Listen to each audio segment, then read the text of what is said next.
my colleagues, Representative Jimmy Gomez, Lou Correa, Luz Rivas, and I were illegally denied entry to inspect conditions and to receive a briefing as to the violent encounter that had occurred the night before. The conditions that we have been told that these migrants are being held under are nothing more than inhumane. President Trump's administration is escalating its anti-immigrant agenda in dangerous and unacceptable ways, from calls to mass deportations to the revival of family separation tactics, deploying the military on our streets. These conditions threaten the very fabric of our community. DHS and ICE are emboldened by this administration. They are operating outside of constitutional bounds. They are denying congressional oversight, using chemical agents against members of Congress, our staff, and targeting Latino neighborhoods with impunity. This is no longer about immigration policy. It is about human dignity and the rule of law. We are witnessing ICE ignoring federal laws designed to protect families.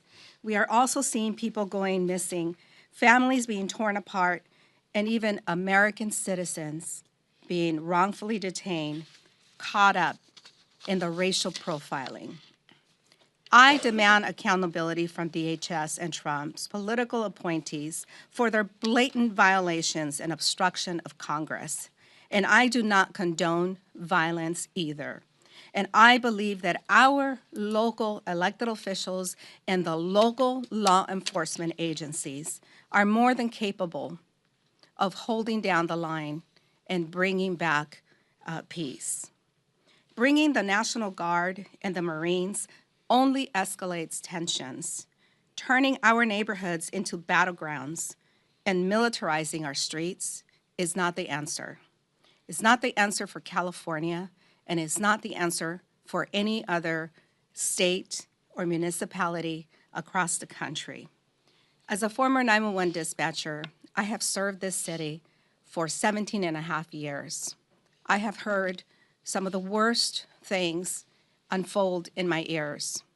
And yes, I worked through the civil unrest, and also I have worked through when the courts finally gave a result on whether the officers were guilty or not of the Rodney King beating. Those were violent times in the city of Los Angeles. During that time, the city of Los Angeles did request the National Guard. The National Guard did go to Los Angeles. They were standing in corners without weapons, in uniform, trying to show support for the community, show stability, and bring and calm down the situation. That is what we need. We don't need agents unresponsive to federal law and unresponsive to any of the local calls in our communities to be in our community creating this chaos that they have started. Thank you. Next, I would like to introduce a senior member of the California delegation, Mike Thompson. Thank you. It's an honor for me to join with my colleagues from the Los Angeles area and throughout the state in opposition to what's going on. And it's important to note, as has been said already, the city of Los Angeles has not asked for the National Guard, and the governor of the state of California has not asked for the National Guard. It is unprecedented what this individual is doing, but it's exactly what he does best, dividing the people and creating chaos. Testing his limits of power and also diverting attention away from many of the disastrous programs that he's trying to perpetrate on the people of the United States of America. This has to end. It's not fair to the military personnel who've been called out. It's certainly not fair to individuals who are peacefully protesting, and peacefully protesting is important. If you're breaking the law in your protest, if you're causing damage, if you're attacking people, you most certainly should be arrested and you should be held accountable. But the protesters are there. They're protesting peacefully. It is a constitutional right to do this, and this individual in the White House needs to get the National Guard out of there. All they are doing is escalating this situation. With that, I would like to introduce Judy Chu from San Gabriel Valley. I'm Congressmember Judy Chu from the Pasadena area of Los Angeles County. On Saturday, I got a call from advocates sick with worry about the fate of those arrested in the massive LA raids Friday. Family members and lawyers could not contact them. They did not know whether the detainees had food or medicine. Eyewitnesses had seen multiple vans taking detained immigrants from the Metropolitan Detention Center to the Adelanto Detention Center. They asked us, the members of Congress, to investigate, as is our right to do.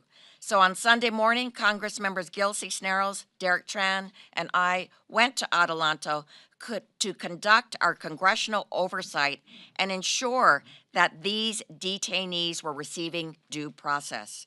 But as we pulled up to the front and were about to enter, ICE actually closed the chain link fences right in front of our eyes, locked the gates with chains, refusing to let us in. The law says that members of Congress can conduct oversight in any facility with detainees controlled by the Department of Homeland Security. But it is obvious that ICE and GEO, the private prison company of Adelanto, believe that they are above the law, and it is obvious that they have this attitude because Trump believes he is above the law. It is outrageous. What is happening in Los Angeles is a manufactured crisis by Trump, all done while flaunting the law. He is the one that conducted these massive raids without warrants, without names on these warrants. The protests were inevitable. And now, because the protests are happening, Trump sent in the National Guard without the governor's approval. On top of that, he's sending in the Marines and threatening to arrest a sitting governor. This is unprecedented, dangerous, and authoritarian. The presence of the National Guard and the Marines is meant to sow chaos. It escalates violence, not de-escalate. But de-escalation is what we need, and our local law enforcement is more than capable of doing that. So we are here because we stand with our constituents and immigrant communities across this country. We stand with them to protest peacefully in the streets, as many of them have done. We must put an end to Donald Trump's inhumane attacks on immigrant communities and on our Constitution.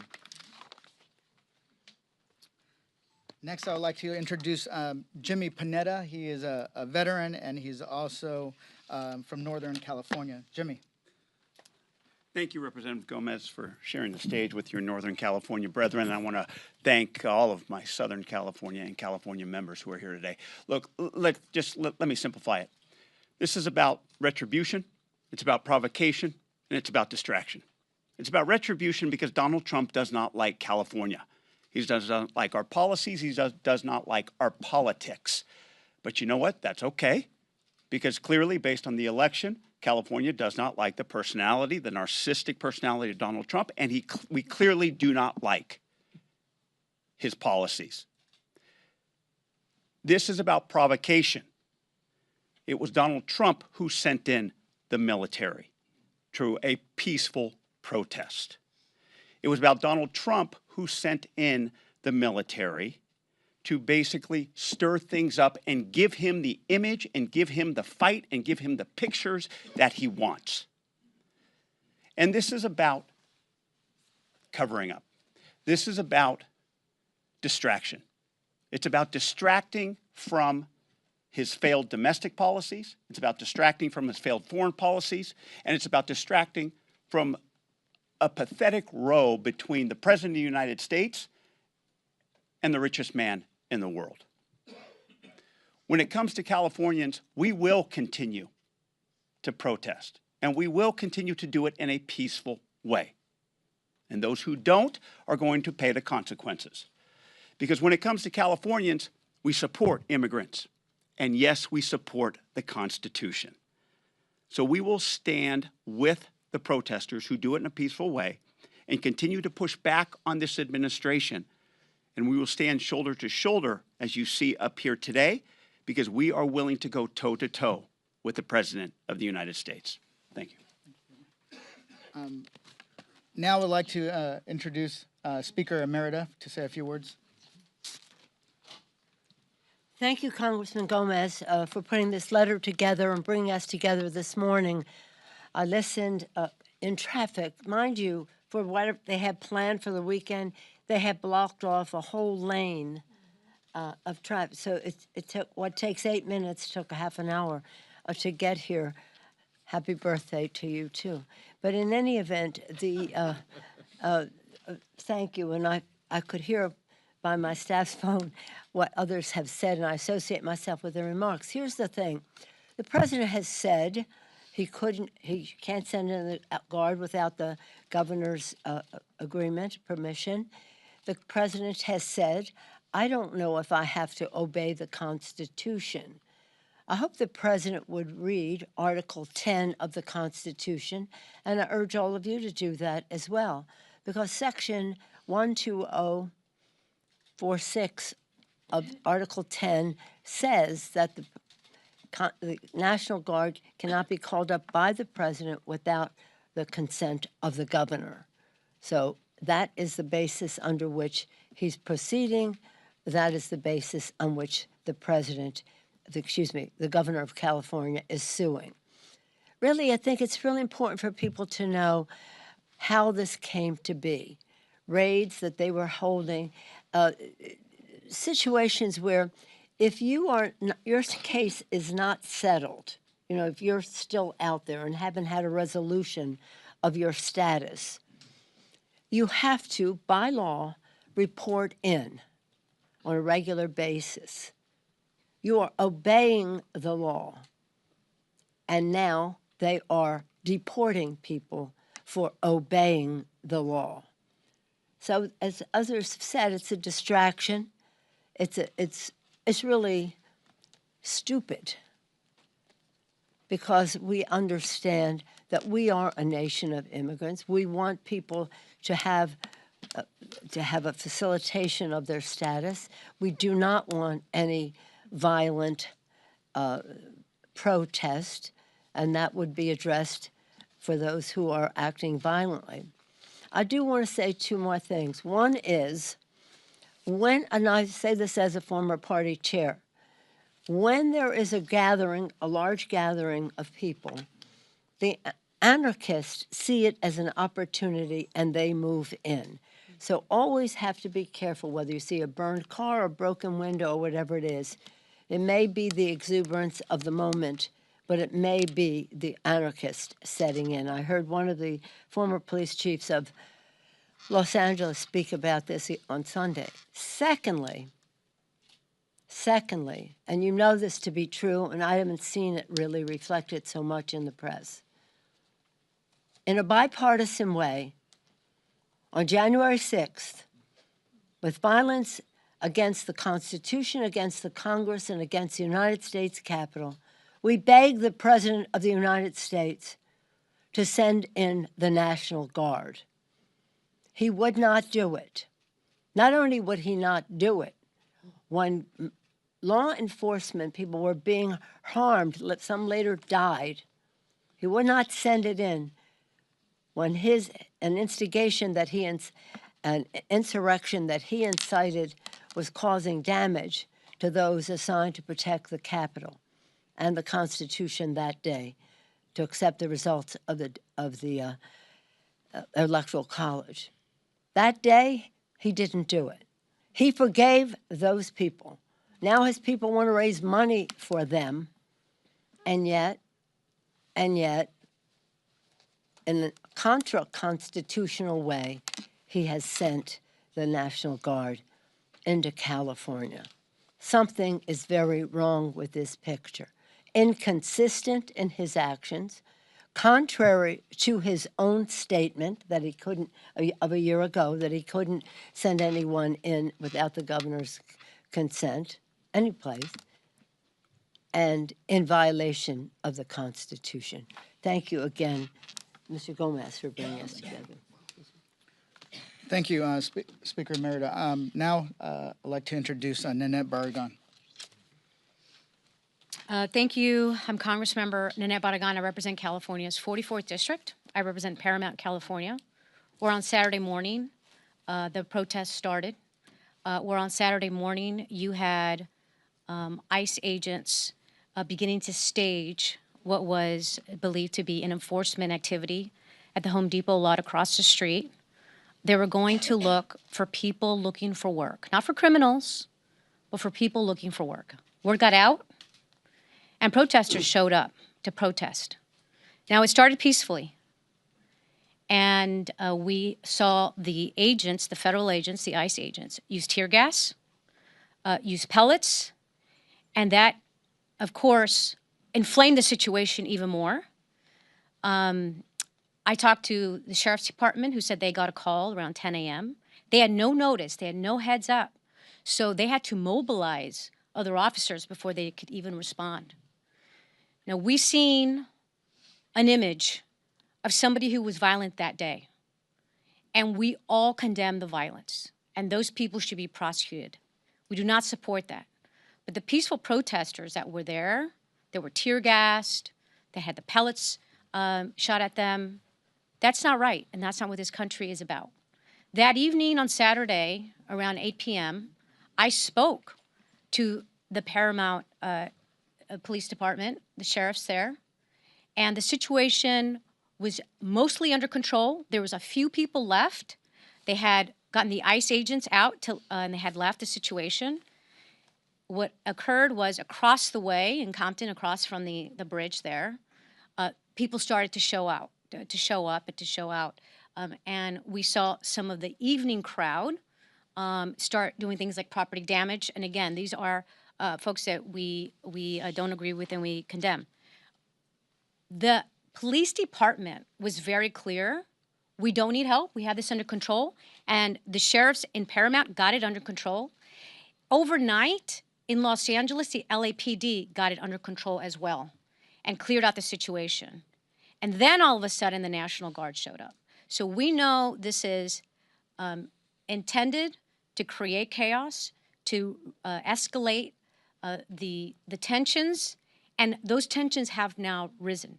But we also saw yesterday peaceful protests and what that means. You don't see those images on the television because, as a reporter told me yesterday on television, nobody wants to cover a plane that lands safely. They want to cover the images of the violence, which is a small portion of downtown Los Angeles. So I just continue to reiterate that listen to the words of this administration. They're using words like insurrection. They're using words like invasion, because I believe this is their way to lay down the groundwork to try to have martial law and invoke the Insurrection Act. And I think that's a concern. And remember, this is an order not just for California, but for this entire country, and they can send people anywhere. And that is dangerous, it's wrong, and we'll continue to stand up and oppose it. Thank you. Next, Representative Mike Levin. Thank you, Jimmy. Good morning, everybody.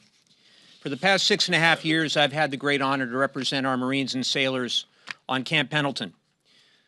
And during my time in Congress, I've fought for them, I've fought for their families, I've fought for our veterans to ensure that our service members are the most prepared anywhere in the world. And through my work, I've had the privilege of meeting with so many Marines stationed right at Camp Pendleton and the surrounding communities. And I can tell you that none of them signed up for what the Trump administration is doing right now. Our Marines did not sign up to repress civilians. They didn't sign up to be used as pawns in a political agenda. The The decision to deploy Marines to Los Angeles is an abuse of power. Full stop. The state of California, as has been said, neither requested the National Guard nor the Marines. The president sent them anyway. It's all about power.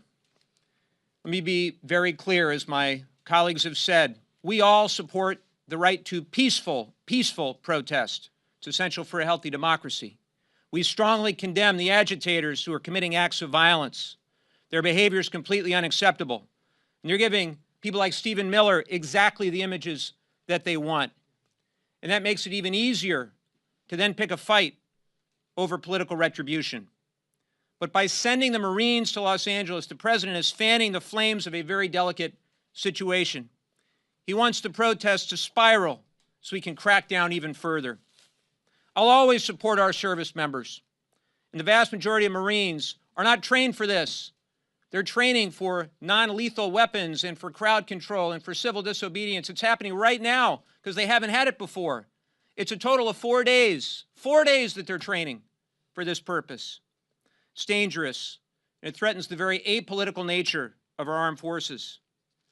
Again, the president's sending Marines into a state that has not asked for their help, into a situation they're not trained for. I'm concerned this is not going to end well. We're going to continue to fight back against it in every way that we can. Thank you, Jimmy. Thank you, Mike. Now, another member from the LA area, Luz Rivas. Thank you, Congressman Gomez and my California colleagues. What Congressman Gomez, Torres, Correa, and I saw on Saturday and experienced while we visited the detention center in downtown Los Angeles was a stain on the values and on our country. Our communities are living in fear, and what they experienced this weekend was a crisis manufactured by Trump. It was unfortunate to watch what was happening. We were not let in. We were not allowed to fulfill our duty as Congress members to conduct oversight visits. And we met many families there that were, and attorneys of the detainees attempting to go in.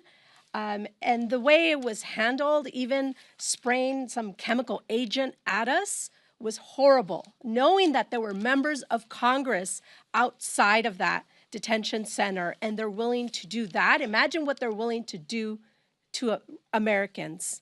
The protests that are happening in Los Angeles, like my colleagues have mentioned, we all condemn violence. We all condemn violence, but Los Angeles, I was born and raised in the city of Los Angeles. I still live in the city of Los Angeles. I have seen many, protests and unrest throughout my life, and this one is happening in like 3 small blocks in downtown Los Angeles. The images that we see on the media, of course, unfortunately, are people that are hijacking this for their own cause, but for the most part have been peaceful. The law enforcement of Los Angeles can handle this. There was no need to call in the National Guard, and I support the governor in his request to rescind that today.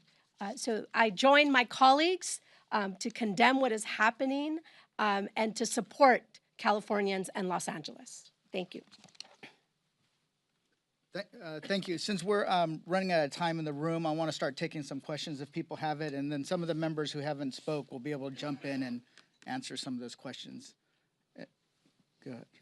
A recent CBS YouGov poll found that 54% of Americans support the administration's deportation of illegal immigrants in the United States. Is the Democratic Party in any way out of touch with voters on this issue? If you really start digging into the polling, it shows that it's when you start pointing out who it is, right? That if it's a mom that's been here, that's sought asylum, that's gone through the process, that it's children, then all of a sudden they don't support the deportation of those individuals. Donald Trump sold it as going after criminals, but they're going to Home Depots and car washes and restaurants. I don't know how many MS-13 members are working at car washes, Home Depots, and restaurants. So, and that's why you see the backlash of like the individual who was detained that was a restaurant worker in a red state, in a red city, and then all of a sudden her community came forward to help advocate for her. So I think that the Democrats understand that it's not about all immigrants. It's that how Donald Trump's trying to portray immigrants. Next question. Go ahead. Senator Fetterman tweeted, posted on X, he said, "My party loses the moral high ground when we refuse to condemn setting cars on fire, destroying buildings, and assaulting law enforcement." How would you react? Well,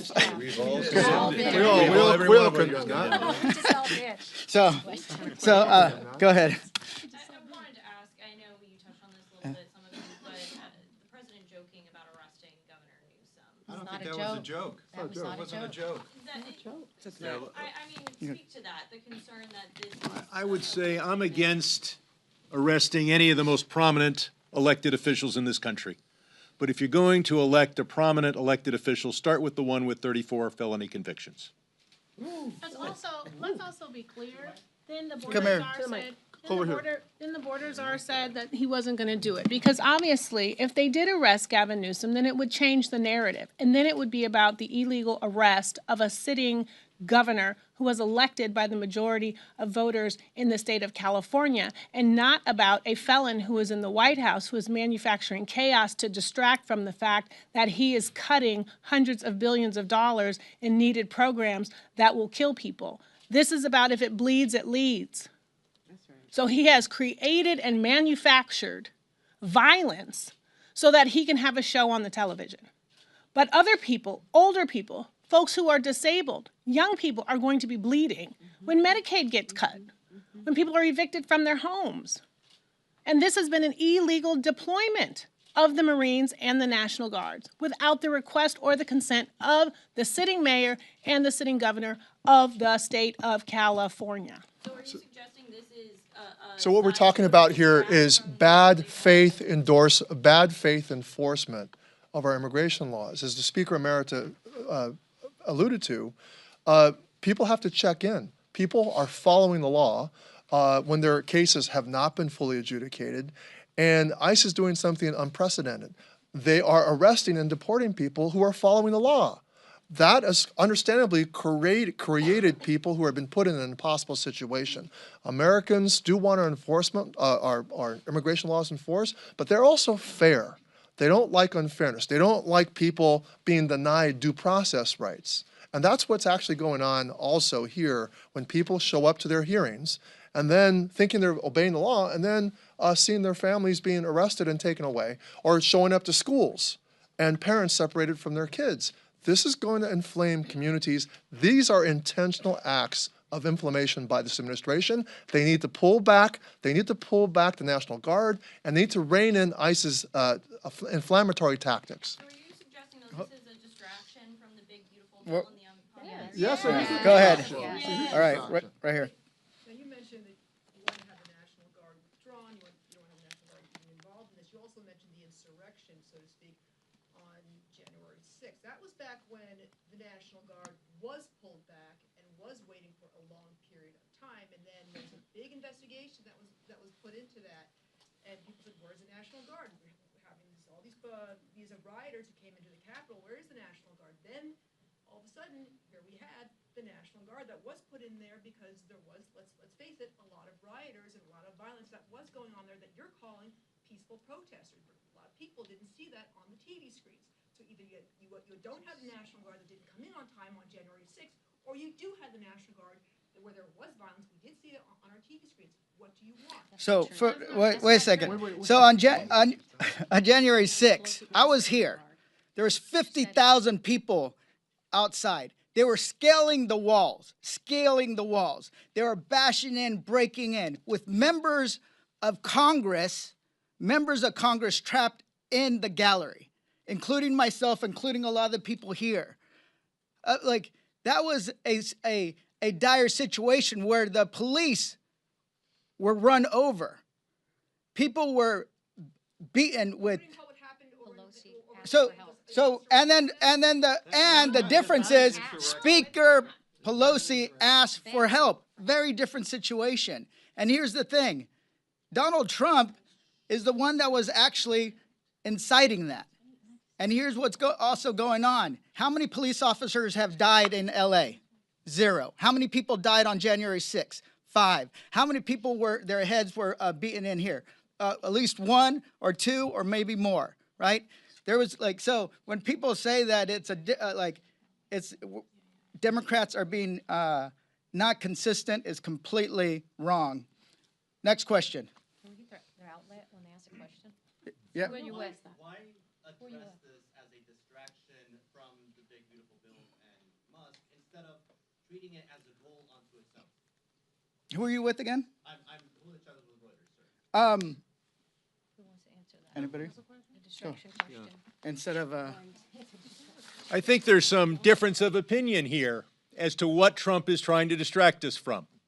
But it's clear that that's what he's doing, and he can create so much inflammation in Los Angeles and then say, oh, well, now there's a riot that I've created. I think what he's trying to distract us from is the most embarrassing big bromance blowout in history, but more importantly, the biggest amount of corruption since the privatization of the Soviet Union. The $400 million plane, the $300 million from Chinese interests into Trump coin, and the $2 billion from Abu Dhabi into his Trump stablecoin. That we shouldn't be having this press conference here. We should be having charts showing you the levels of corruption that we've seen in the Trump administration. But Trump thinks he can win by tearing down the city of Los Angeles. Next question. Hi, I'm with Notice. So right now, we've seen that the Trump administration is kind of doing this thing of going after Democratic elected officials. So the charges against Congresswoman McIver, the arrest against the New York mayor, and now we have that threat against Governor Newsom. So is there any concerns now that that's going to be kind of become the new normal? And again, if there's any concern that any one of your Democratic colleagues from here in Congress and just anybody in the party, any official, could be next. Yeah. Waters take this? Oh yeah, they're most likely to go after you next. So you want to? Are you concerned? A couple of things here. I got a lot of calls about the arrest of David Huerta, who's one of our organized labor leaders at SEIU. And so this started on Saturday. It was mentioned here several times that they were in Lenox and they were in Compton, California. And they were roughing up, they were basically raiding, they were doing anything that they could to get the numbers that the president wants to prove what he said he was going to do when he was campaigning. He was going to get millions deported. And so you all know, how many know that Los Angeles is a sanctuary city? First, do you know that? How many of you know and understand that those people who are on the ground, who are seeing what is going on, should be paid attention to? I don't like the idea that the minute the president says there's violence, the press kind of responds to that. I was on the ground. I went on the ground on Sunday. I went to downtown detention center to try and get in. They slammed the door in my face.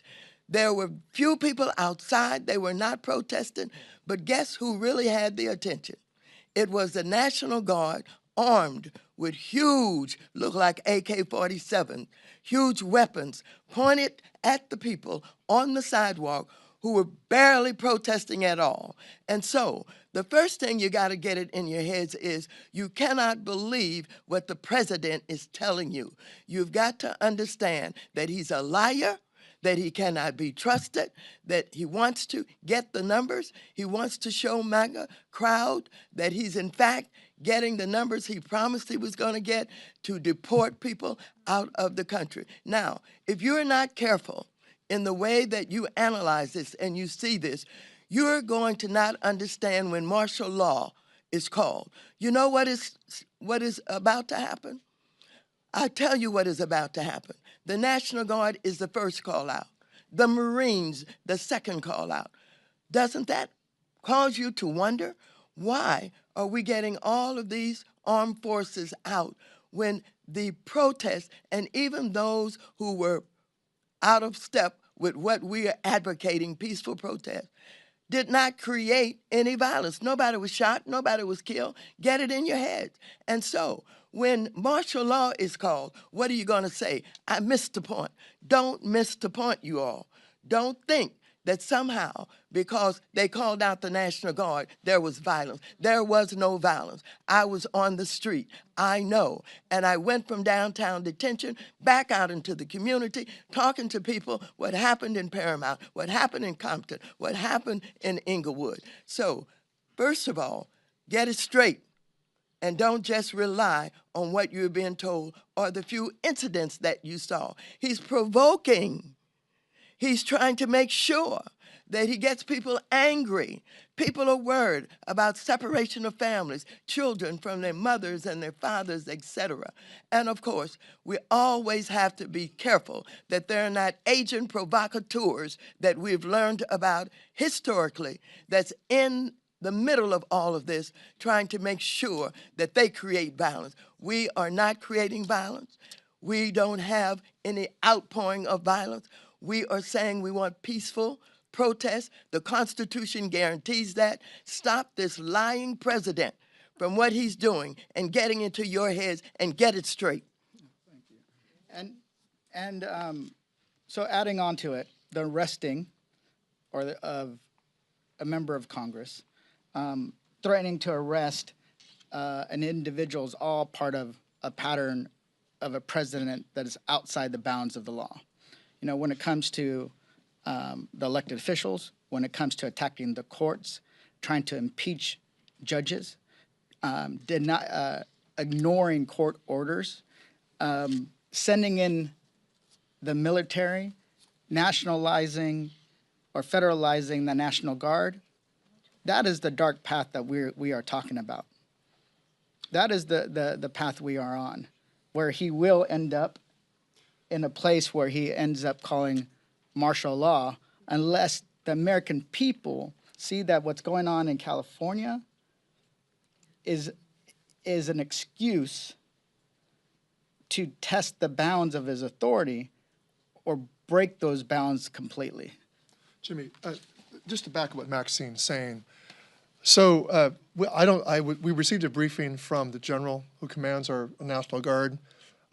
I asked him in that briefing, is there any coordination between the now federalized National Guard and Los Angeles and state officials? He was at pains to say he didn't see any. Of the 2,000, that's the number you're throwing out there. That's the big dramatic number. 2,000 National Guard nationalized. Do you know how much? Do you know how many that our general reported actually being used? 1,600 are actually staying, they're not being used, they're not been tapped. About 325, 3 different locations, 50 guard at a time at each location being replaced after 12-hour shifts. 150 people. Then he justifies another 700 Marines? Come on, press corps. Ask your questions. Right. Get the reporting straight. Right. You're reporting 2,000 sent to California, 700 Marines. This is ridiculous. This is nothing. This is much ado about nothing that this president's created. It's all a sham. Our people are seeing through it. You've got to help get the truth out there. That's right. Absolutely. Can I just add 10 seconds really quick? I also want to highlight, as what's been pointed out, the pattern. It's even the attack on the press. We have seen in the coverage of the LA, of what's happening right now in Los Angeles, is a reporter from NBC who had a press vest on, saying he was the press, being roughed up, told he had to leave. Yep. Last night we saw a CNN reporter who was luckily on air, who was called over. They started to arrest him and then told him that he had to get out. And we've seen clips of the reporters who are doing live shots, doing nothing, not even protesting, they're reporting and they're being shot with pellets. Okay, and those are the ones that we have documentation of. So these are reporters. These are your colleagues, and they're going after you too. And we know this president has thrown out the press that he doesn't like when they're reporting from the Oval Office. So this is a pattern of going down the road of being a dictator. And someone should be asking how much all this is costing. Yeah. So I want to, I actually have to go to, I'm on the House Intelligence Committee, so I have to go run, but I'm going to let Mike Levine. One thing. Okay. Hi, Laura Friedman from Los Angeles. I just want to add a little anecdote about the effect of bringing the Marines in and bringing the National Guard in. So I'm a mom. I'm in a moms group on Facebook. You know, a bunch of non-political moms chatter about all kinds of stuff. Going into the weekend, the chatter turned to the raids. These are mostly American citizen moms, I'm assuming, you know, in suburban Los Angeles, very concerned about the raids, felt it was inhumane, have seen kids pulled out of school. We saw a huge reduction of kids going to school in Los Angeles. So they wanted to help. They were asking, where do we go and protest? In the last day, the talk that I have seen in this group is that they're afraid of their own government. They haven't been saying they're afraid of the guys, of the bozos that we see throwing rocks, you know, who need to go to jail, they need to get arrested, totally unacceptable, they're putting everyone in danger. But they're afraid that they're gonna get shot by the National Guard. They're asking each other, are the Marines gonna have live ammunition? Are they gonna be shooting into the crowd? There's an effect here of chilling Americans' ability to exercise their First Amendment rights and protest. This is a bunch of moms who want to support their undocumented community members who are now scared to go to protests here in America. That's the effect that these policies from this president are having on citizens. That should be a bigger story. And they're asking each other, is it safe to go? I just want to go and stand and hold a sign. Are they going to arrest me? Are they going to shoot at me? That should be something that gives all of us pause in this moment. Just following up on the use of the Marines, I hope you asked the tough questions. What are the rules of engagement and what is the legal authority? I can tell you the legal authority is a gray area at best. The Marines are only able to protect the federal property and federal personnel unless the president invokes the Insurrection Act, which he has not done. I have tried to find the legal authority. The closest we've come is a memo from 1971 used during the Nixon administration. There's no section relevant in the United States Code. The section relied on for use of the National Guard is solely for purposes of the use of the National Guard. So I asked that question. And as far as the rules of engagement, these are Marines who are trained in lethality. This is the most lethal fighting force in the world. They're not trained in the use of non-lethal weapons. They're not trained for civil disobedience. They're not trained for crowd control. Ask the questions. What are the rules of engagement? What is the legal authority? Thank you. All right. Thank you. Some of these members will stay behind and answer some questions. Thank you.